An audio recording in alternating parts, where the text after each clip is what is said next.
From our Chicago studios, this is the Muslim News on Muslim Network TV. Assalamu alaikum, I'm Samana Siddiqui.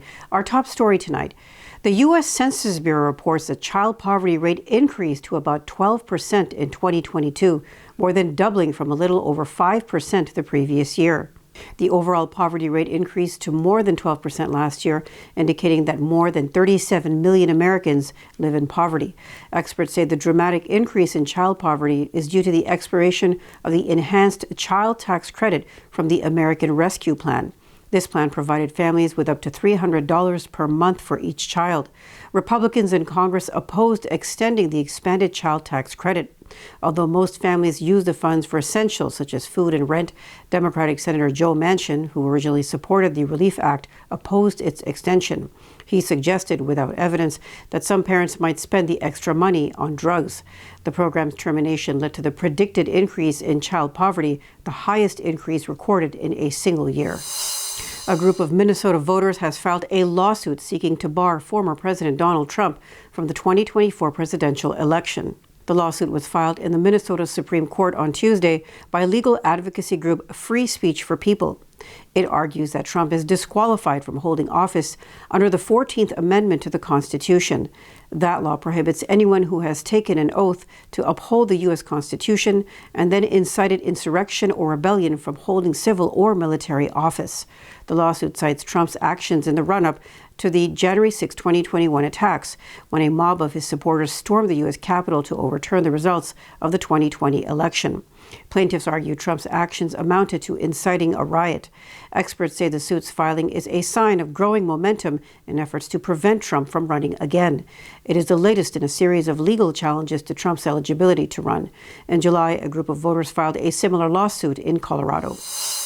President Joe Biden has announced the allocation of emergency funds to relief organizations to help people affected by devastating floods in Libya. Biden offered condolences to people who lost loved ones in the historic disaster. The death toll in the eastern city of Derna has soared to more than 5,000. Initial reports indicate dozens of villages and towns were submerged by the floods amid widespread damage to infrastructure. Libya's Presidency Council has appealed to countries and international aid groups to provide help for flood-stricken areas. The U.S. State Department is coordinating the return of a family of 10 American citizens currently in Syria. The New York Times reports the family would represent the largest single group to be repatriated from northeastern Syria, where they are under custody of a Kurdish-led militia. State Department data shows since 2016, the U.S. has facilitated the return of 40 citizens, 25 children, and 15 adults.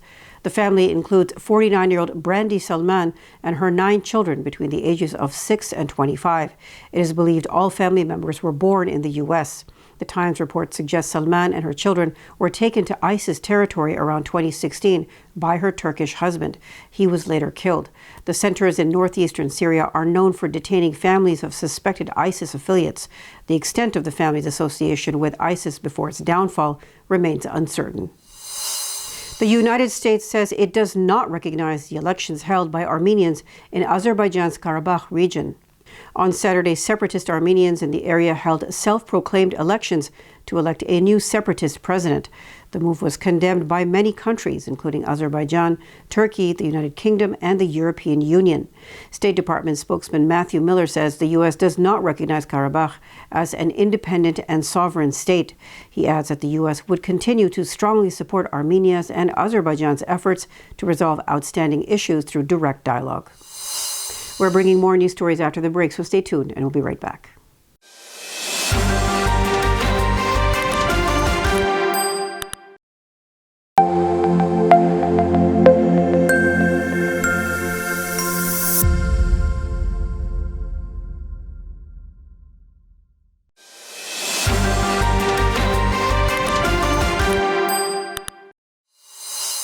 Welcome back. France's education minister on Tuesday said the country does not distinguish between students based on their religion. Gabriel Attal says his decision to ban the abaya and qamis overgarments in school buildings was under the framework of a 2004 law.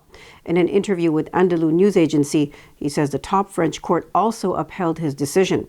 Attal claims the abaya question is not an issue of the far right, but those committed to secularism that include the left as well.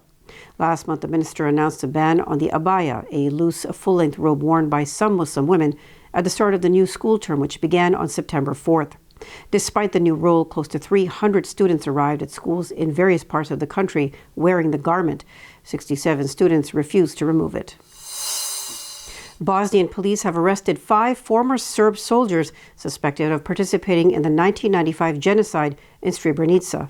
The suspects were arrested after an operation carried out in 5 cities nationwide.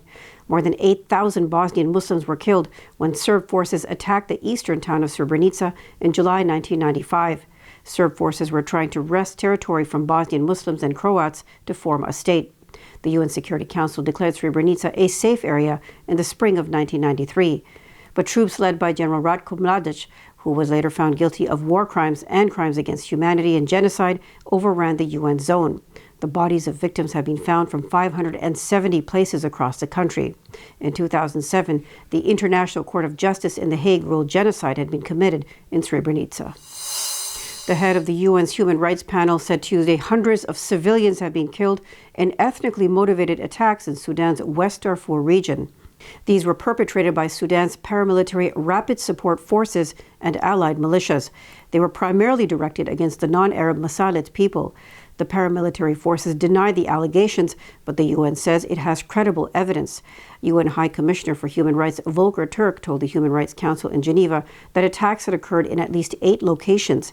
He said the latest attack took place in El Geneina, the capital of West Darfur and Sudan's westernmost city. He said paramilitary forces controlled all but 2 localities in West Darfur. Turk also pointed to the epidemic of conflict-related sexual violence.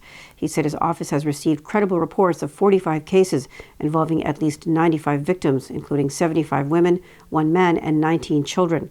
The violence has displaced tens of thousands of people and raised fears of a return of the Darfur conflict.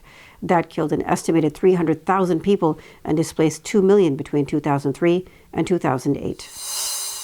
Israeli officials are negotiating with Indonesia to discreetly improve diplomatic relations. Israeli newspaper Yediot Ahronot reports Israel wants to normalize relations with Indonesia, which is home to the world's largest Muslim population. The Daily reports that normalization could get underway after Indonesia's presidential elections scheduled for next February.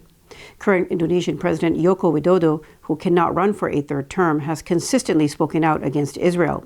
The Indonesian constitution, which was adopted in 1945, supports the Palestinian cause and rejects colonialism. Although Indonesia officially denies its ties with Israel, the 2 countries reportedly maintain secret contacts and cooperate in areas such as trade, tourism, and security. An unidentified Israeli source suggests that Indonesia may adopt a cautious stance similar to Saudi Arabia. Many countries that were in the process of normalizing relations with Israel have now become more cautious due to the right-wing stance of the current Israeli government. A new study has found a link between increased air pollution and a greater risk of certain breast cancer tumors.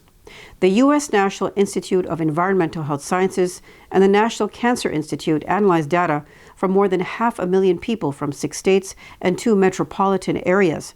The study spanned a 20-year period. It found that more than 15,000 breast cancer cases were linked to air pollution. The study focused on PM2.5 pollution, comprising tiny particles from industrial emissions and vehicle exhaust that can penetrate deep into the lungs.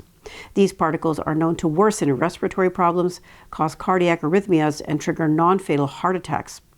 Lead author Dr. Alexandra White emphasized the significance of the findings, pointing to an 8% increase in breast cancer cases in regions with higher PM2.5 exposure. Considering widespread air pollution, these findings underscore the possible link to breast cancer. Researchers recommend further research into regional differences in PM2.5 exposure and its influence on cancer risk. That's all from our Chicago studios tonight. Thank you for tuning in. You can subscribe to our YouTube channel and hit the bell icon for the latest updates. For more content, keep watching Muslim Network TV or visit muslimnetwork.tv. Salam and good night.